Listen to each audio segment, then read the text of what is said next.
Assalamualaikum warahmatullahi wabarakatuh. Jumpa kembali dengan saya Galia Wardah dalam mata kuliah keperawatan keluarga. Pada kali ini saya akan menjelaskan tentang materi berikutnya, yaitu tentang konsep keperawatan keluarga. Ya, silakan disimak.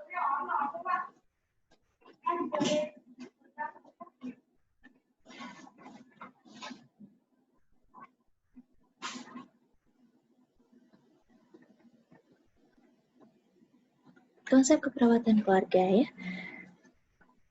Keluarga sebagai perhatian utama, di mana melihat dari 5 sifat keluarga, keluarga merupakan inti suatu sistem.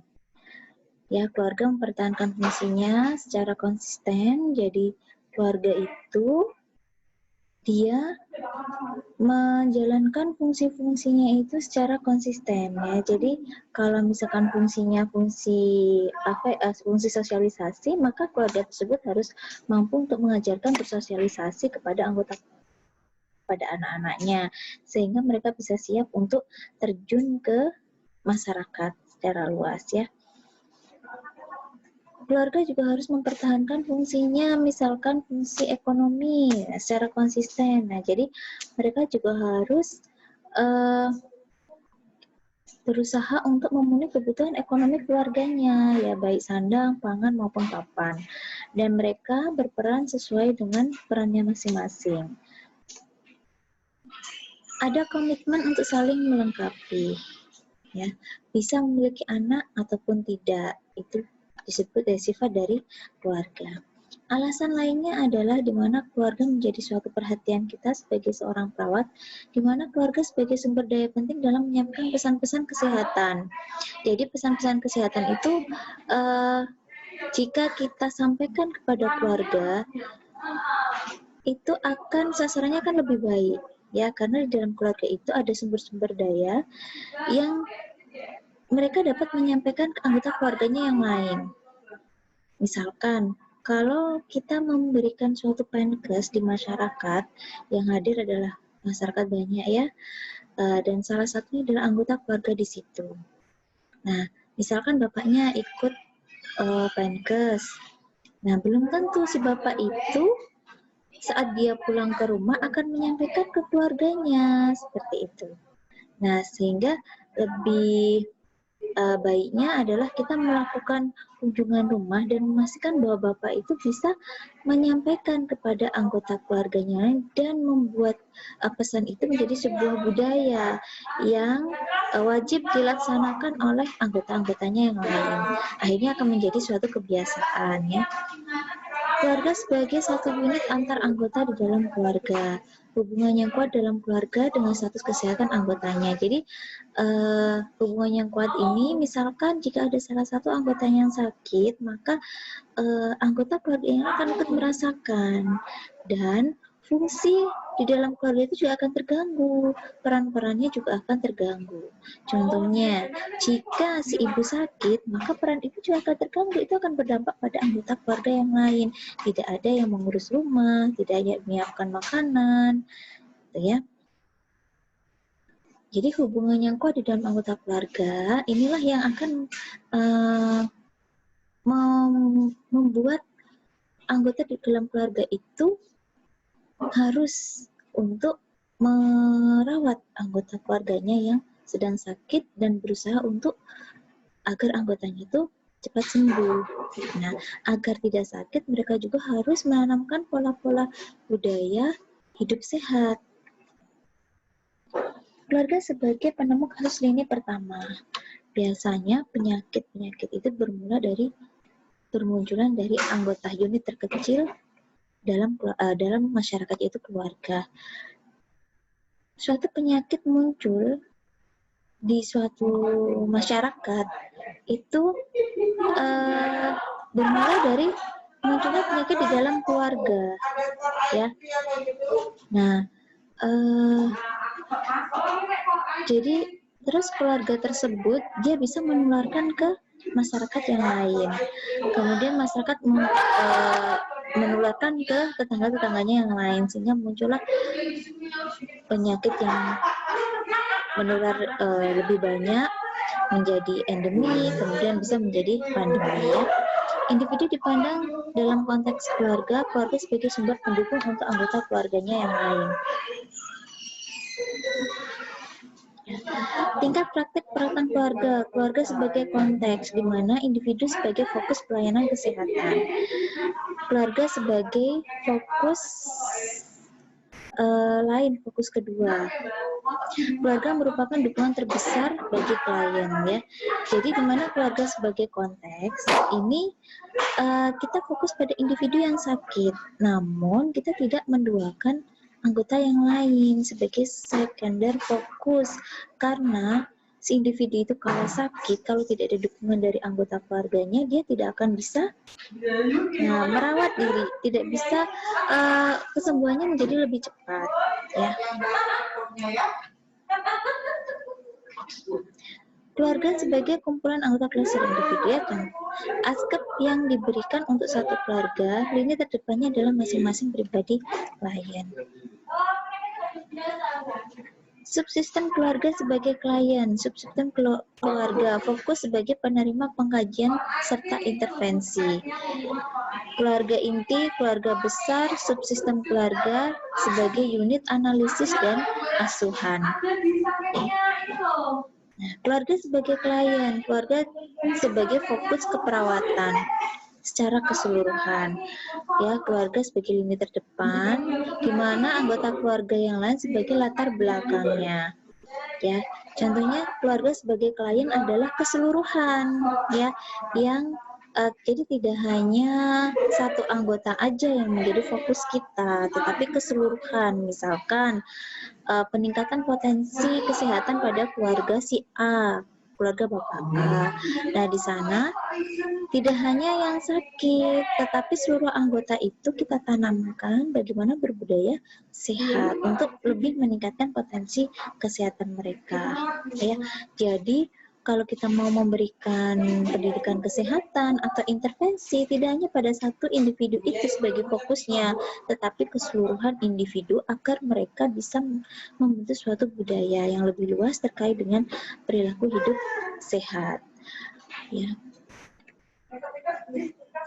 Nah, keperawatan keluarga didasarkan pada asumsi bahwa semua manusia tanpa melihat usia merupakan anggota dari beberapa tipe kelompok keluarga, mulai dari anak baru lahir sampai kepada lansia, merupakan anggota dari suatu keluarga. Ya, jadi di dalam keluarga itu, dalam keperawatan keluarga itu yang kita tangani tidak hanya pada usia-usia tertentu, tetapi mulai dari tahap perkembangan keluarga yang pertama, mereka baru menikah sampai melahirkan anak pertama yang baru lahir, yang usianya 0 sampai 2,5 tahun, kemudian sampai ke lansia yang di atas usia 60 tahun. Semua kasus yang mereka alami, baik dari segi kesehatan, psikososial, ya, kemudian spiritual, yang mempengaruhi fungsi dari keluarga, itu yang menjadi penanganan kita. Tujuan dari keperawatan keluarga, membantu keluarga dan individu di dalamnya mencapai dan mempertahankan kesehatan yang maksimal. Jadi mempertahankan kesehatan maksimal itu dari mana? Dari pola perilaku mereka. Jadi mereka yang asalnya tidak tahu bagaimana berperilaku hidup sehat menjadi tahu. Yang bagaimana mereka tidak paham tentang bagaimana cuci tangan yang benar menjadi tahu. Manfaatnya apa? Walaupun hal yang sepele tapi sangat luar biasa untuk pencegahan timbulnya suatu penyakit, apalagi pada kondisi pandemi sekarang ini ya. Zaman belum ada pandemi mungkin cuci tangan, kemudian sanitasi rumah, kebersihan itu kurang diperhatikan, tapi kita lihat sendiri pada saat pandemi ini menjadi suatu yang wajib ya. Nah, ditanamkan sebagai sebuah budaya. Nah, seperti itu. Itu diharapkan keluarga sebagai unit terkecil sudah membudayakan itu, sehingga anggotanya di dalam rumah itu juga akan menerapkannya. Nah, jadi kesimpulan yang tadi, tingkat pendekatan keluarga adalah keluarga sebagai konteks, di mana fokusnya kita adalah di dalam anggota keluarga itu ada yang sakit, gitu. Ya, kemudian kita tangani, dan anggota keluarga yang lain berfokus kepada yang sakit itu. Bagaimana cara merawatnya sehingga kalau sakit cepat sembuh, ya tidak timbul cacat, kalaupun sembuh tidak sakit kembali, ya, ataupun sakit tidak menularkan ke anggotanya yang lain. Kalau keluarga sebagai klien,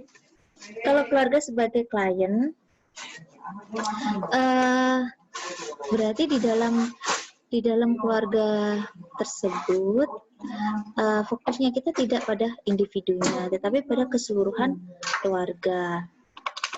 Ya, jadi contohnya adalah peningkatan potensi kesehatan pada keluarga.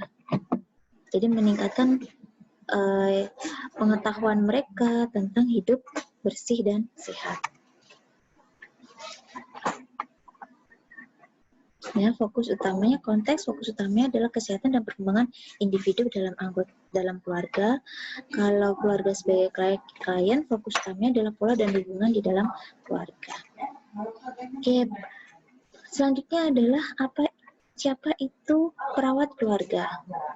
Definisi dari perawat keluarga ya adalah seseorang yang dipersiapkan melalui pendidikan tinggi keperawatan, memiliki kepribadian yang utuh dan senantiasa mengaplikasikan proses keperawatan dalam menyelesaikan permasalahan klien. Ya, jadi perawat keluarga ini adalah seseorang yang memiliki seorang profesi yang profesional. Mereka dilahirkan dari sebuah perguruan tinggi. Ya. Kemudian mereka juga mengaplikasikan bagaimana proses keperawatan. Jadi kalau melakukan kunjungan rumah, melakukan intervensi, implementasi, tidak langsung saat kunjungan rumah ini yang dilakukan, enggak. Jadi kita harus melakukan dulu tahap-tahap proses keperawatan, mulai dari mengkaji, sehingga dengan mengkaji itu kita bisa menemukan suatu permasalahan di dalam keluarga, sehingga kita bisa menyusun perencanaan yang tepat. Ya. Ini jalan mau dijual atau dikasihkan cleaning service? Jual.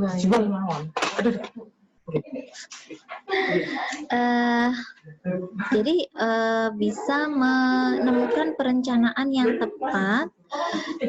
Jadi kita mengimplementasikan kepada keluarga binaan itu terarah ya. Nah, dan diharapkan keluarga binaan kita itu bisa mandiri dan produktif. Karakteristik dari perawat keluarga memiliki komitmen untuk kemandirian keluarga sehingga mereka produktif sesuai dengan budaya mereka. Jadi komitmen kita adalah meningkatkan keluarga itu kemandiriannya ya. Jadi kemandirian dari keluarga itu yang asalnya mereka tidak mampu untuk menangani, misalkan anaknya asalnya sakit panas, apa sih yang harus saya lakukan pertolongan pertama kali di rumah. Nah, itu mereka bisa mandiri dalam mengambil keputusan. Oh, kalau anak saya demam, misalkan 38 derajat atau 37,5 ya, itu bisa dikompres. Tapi kalau sudah 38 ke atas, kita harus mempersiapkan paracetamol di rumah. Obat yang label hijau yang bisa disediakan untuk pertolongan pertama di rumah, itu mereka bisa mandiri untuk mengambil keputusan itu. Karakteristik yang kedua mempunyai tanggung jawab etik dan moral serta mampu menganalisa dirinya sendiri. Ya, jadi apa yang kita lakukan dalam keluarga binaan itu memiliki etika dan moral ya. Jadi kita harus bersikap profesional. Saat kita kunjungan, kita juga harus bisa menunjukkan atribut kita sebagai seorang perawat yang profesional. Jangan melakukan kunjungan itu tanpa identitas, kemudian pakai baju bebas misalkan. Nah, jadi ada atribut-atribut yang menandakan bahwa kita adalah seorang tenaga kesehatan. Kemudian tindakan-tindakan kita juga ada etikanya. Ya, jangan sampai muncul suatu negligen atau malpraktik. Mampu sebagai panutan dalam budaya hidup sehat. Nah, perawat keluarga ini harus bisa menjadi seorang role model. Ya, kalau kita menyarankan pada keluarga itu untuk tidak merokok, ya jangan sampai kita ke sana atau kita sendiri habis merokok atau merokok adalah menjadi kebiasaan kita. Gitu. Jadi harus bisa menjadi seorang panutan. Setiap bentuk intervensi keluarga dapat dipertanggungjawabkan sesuai dengan iptek terkini ya. Nah, intervensi di keperawatan keluarga itu tidak hanya Penkes ya, jadi ada terapi-terapi modalitas atau komplementer yang bisa kita terapkan kepada keluarga, sehingga keluarga itu bisa meningkatkan kesehatannya dilakukan sendiri di rumah. Misalkan pemanfaatan obat-obat herbal, atau bisa akupressure sendiri. Nah, semua itu harus sesuai dengan evidence base, harus ada hasil ipteknya. Jadi jangan sembarangan ya kita memberikan suatu materi atau memberikan saran atau memberikan macam-macam terapi herbal, terapi-terapi yang lain, tapi kalau tidak ada dasar dari hasil evidence base-nya. Oke, selanjutnya hubungan perawat keluarga dengan keluarga ini adalah bersifat terapeutik ya. Apa itu terapeutik? Yaitu hubungannya sifatnya adalah menginginkan bahwa keluarga itu memiliki kualitas kesehatan yang baik. Yang asalnya mereka tidak tahu tentang penyakit menjadi tahu. Yang asalnya mereka tidak membiasakan budaya sehat menjadi terbiasa. Ya, jadi intinya adalah hubungannya membuat keluarga itu menjadi yang asalnya sakit menjadi sehat, yang asalnya tidak tahu menjadi tahu tentang kesehatan. Jadi nggak ada sifat yang lain. Jadi kalau melakukan kunjungan keluarga karena ada unsur yang lain, misalkan ingin mendekati anaknya atau yang lain, itu bukan sebagai sifat hubungan perawat keluarga ya. Selalu mengarah kepada kemampuan untuk hidup sehat dan sehat sebagai gaya hidup keluarga. Seperti yang sudah saya sampaikan dari tadi ya, bahwa kita mengarahkan kepada keluarga itu untuk membiasakan budaya hidup sehat.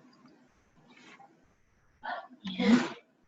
Berorientasi kepada kebutuhan dan respon keluarga dengan memanfaatkan sumber daya keluarga secara optimal untuk dapat menolong anggota keluarganya. Nah, jadi di sini kita menyiapkan sumber daya keluarga itu secara optimal.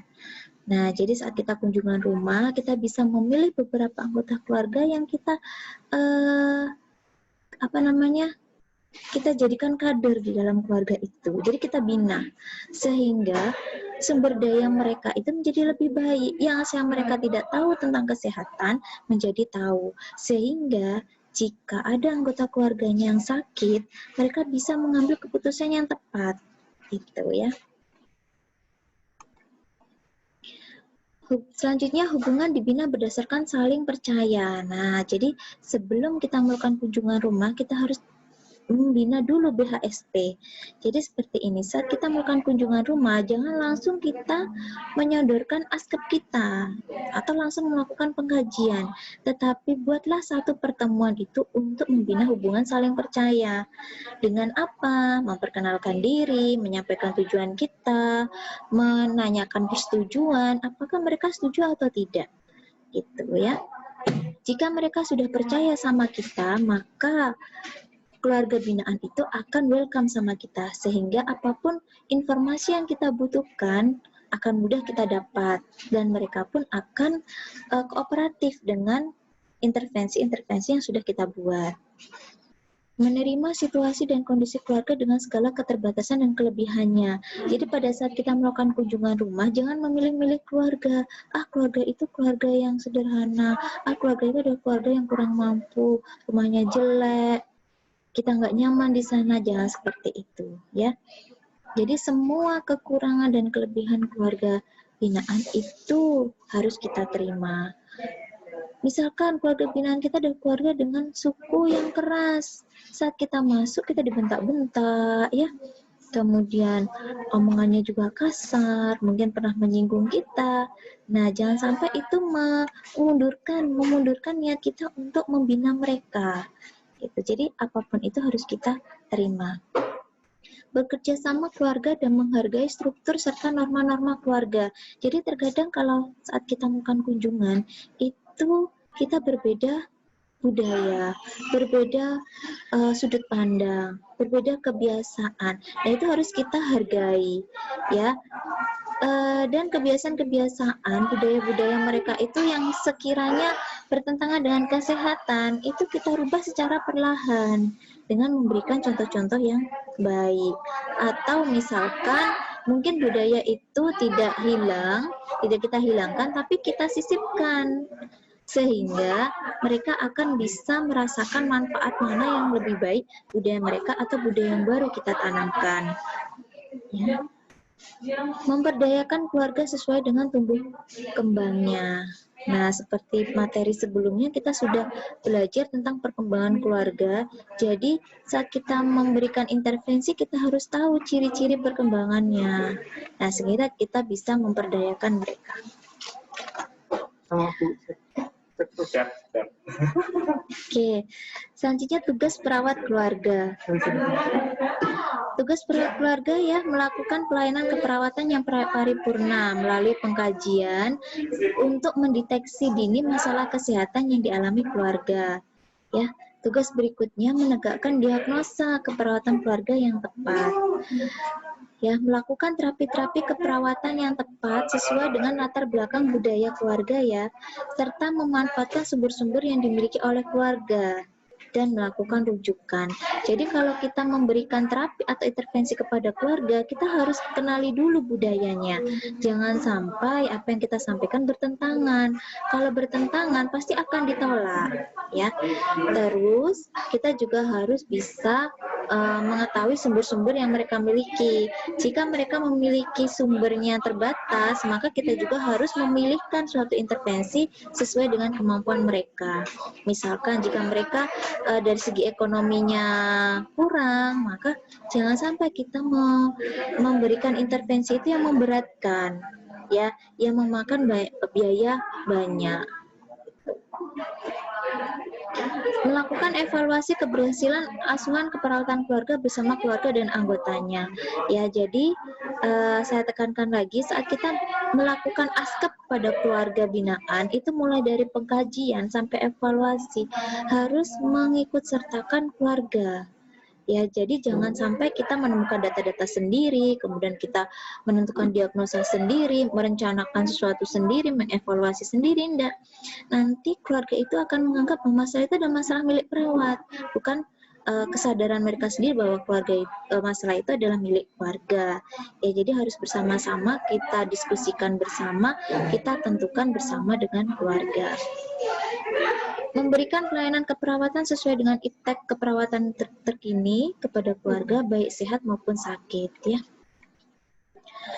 Tugas berikutnya bertindak sebagai mitra bersama keluarga dan anggota keluarganya. Jadi keluarga adalah mitra kita. Ya, jadi kalau ada anggota yang sakit, kita bekerja sama dengan anggota keluarga itu, anggota keluarga yang lain untuk bersama-sama merawat si anggotanya yang sakit. Membina keluarga dan anggota keluarga dalam meningkatkan kualitas hidup sehat dan menjadikan sehat sebagai budaya hidup mereka. Membina komunitas tempat tinggal keluarga sehingga budaya hidup sehat itu bisa lebih luas, ya. Jadi kalau setelah kita membina keluarga di dalam rumah, maka sebaiknya kita juga membina tetangga-tetangganya. Jadi akan lebih budaya itu akan menjadi lebih luas, ya. Jadi bisa dipertahankan lebih baik. Membina komunitas tempat tinggal keluarga sehingga berbudaya sehat tadi, ya.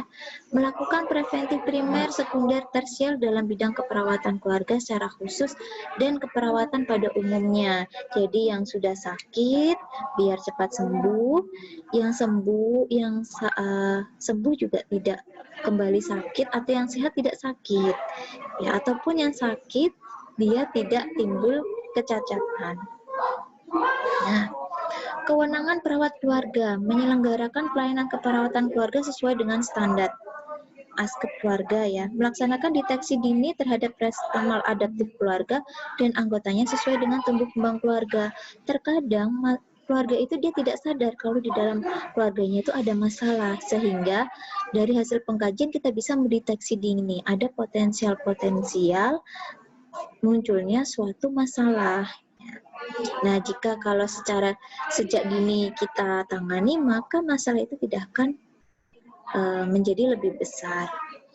Menentukan keluarga dan anggotanya dalam keadaan sehat sakit, ini kewenangan perawat keluarga juga, ya, sehingga kita bisa merujuk mereka jika di dalam keluarga itu tidak bisa menangani. Melakukan promkes, terapi keperawatan, serta rehabilitasi pemenuhan kebutuhan dasar keluarga dan anggotanya. Jadi wewenang kita adalah memberikan promosi kesehatan, bisa memberikan terapi keperawatan. Apa itu terapi keperawatan? Ya, bisa terapi komplementer atau terapi modalitas. Kewenangan berikutnya mengatasi keadaan kegawat daruratan keluarga pada fase awal dan melakukan rujukan. Jadi pada saat melakukan kunjungan kok terlihat ada tanda-tanda dehidrasi sedang. Nah, sebelum kita lakukan rujukan, kita bisa melakukan penanganan pertama terlebih dahulu. Ya, misalkan menurunkan demamnya, kemudian memberikan cairan, oralit, dan lain sebagainya. Melakukan perawatan di rumah dan melakukan pendidikan sesuai dengan tugas keluarga. Bekerja dan berdiskusi bersama keluarga untuk kepentingan kesehatan keluarga tersebut. Oke, prinsip merawat keluarga, melakukan kerjasama keluarga. Ya, jadi ASKEP-nya itu kita lakukan bersama dengan keluarga ya. Memulai pekerjaan dari yang sesuai dengan kemampuan keluarga. Menyesuaikan rencana ASKEP dengan tahap perkembangannya, menerima dan mengakui struktur keluarga. Jadi struktur keluarga apapun yang dimiliki oleh keluarga binaan kita terima. Menekankan pada kemampuan keluarga, ya. Jadi pada saat pengkajian kita kan sudah mengkaji kemampuan yang mereka miliki, status ekonominya, budayanya. Nah, ini untuk mendasari kita dalam menyusun sebuah intervensi. Jangan sampai intervensi yang kita buat itu memberatkan mereka. Oke, masuk ke peran keluarga. Apa aja peran perawat keluarga? Pendidik, penghubung, pelaksana, supervisor, advokat, fasilitator, peneliti, dan juga sebagai modifikasi lingkungan. Sebagai pendidik apa? Yaitu melaksanakan pendidikan kesehatan kepada anggota keluarga. Contohnya, kita memberikan penkes tentang pentingnya imunisasi pada balita, mengajarkan bagaimana pencegahan ISPA, mengajarkan bagaimana membersihkan kotoran pada hidung anak, dan lain sebagainya. Yang kedua, sebagai koordinator, ya. Koordinator diperlukan pada perawat agar pelayanan yang mereka berikan bisa komprehensif, ya. Jadi, bisa saling melengkapi dengan disiplin ilmu yang lain atau profesi yang lain. Jadi tidak tumpang tindih. Misalkan kita sebagai koordinasi dengan puskesmas atau rumah sakit tipe C, tipe B, seperti itu. Atau misalkan kita bisa berkoordinasi dengan ahli gizi, dengan dokter, dan lain sebagainya. Pelaksana, perawat bisa melakukan demonstrasi tentang asuhan keperawatan yang kita berikan, bermula dari pengkajian, kemudian sampai ke evaluasi. Supervisor, pengawas kesehatan, ya, di mana perawat harus melakukan home visit atau kunjungan rumah secara teratur setelah kita memberikan asuhan keperawatan. Jadi kalau kita habis memberikan asuhan keperawatan kepada keluarga, jangan terus ditinggal. Haruslah kita agendakan untuk home visit secara berkala. Apakah ilmu yang sudah kita berikan itu sudah dijadikan budaya atau belum? Advokat sebagai pelindung, ya. melindungi hak-hak keluarga sebagai klien. Fasilitator, perawat dapat menjadi tempat keluarga tersebut untuk bertanya, untuk memecahkan masalah kesehatan, ya, memberi jalan keluar dalam masalah kesehatan yang dialami. Yang ketujuh, sebagai peneliti, ya, peran perawat keluarga juga adalah sebagai peneliti, di mana perawat harus mampu untuk mengidentifikasi suatu fenomena-fenomena yang terjadi di keluarga, di dalam masyarakat, ya, sehingga kita bisa menemukan suatu penanganan untuk mengembangkan aspek keluarga binaan kita, ya. Yang selanjutnya adalah modifikasi lingkungan. Perawat bersama keluarga atau profesi lain membahas tentang pentingnya bagaimana memodifikasi lingkungan, sehingga lingkungan tersebut lingkungan yang menunjang kesehatan keluarga.